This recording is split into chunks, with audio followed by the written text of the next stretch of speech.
रिद्धि अपने भाई से बात कर रही थी, लेकिन उसका पूरा ध्यान एक ही सवाल पर था, मैं केविन को अपने प्यार में कैसे डालूं। उसके भाई ने सलाह दी, जाओ और उससे बात करो। लेकिन रिद्धि ने झिझकते हुए कहा, मुझे शर्म आती है, मैं नहीं कर सकती।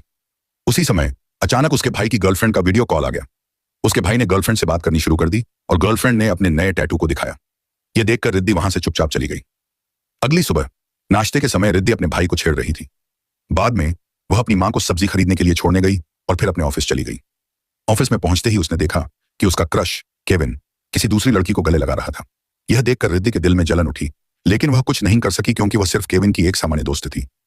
लंच के समय रिद्धि उम्मीद कर रही थी कि केविन उसे लंच के लिए बुलाएगा, लेकिन केविन तो अकेले ही खाना खा रहा था। यह देखकर रिद्धि थोड़ी उदास हो गई और अकेली बैठ गई।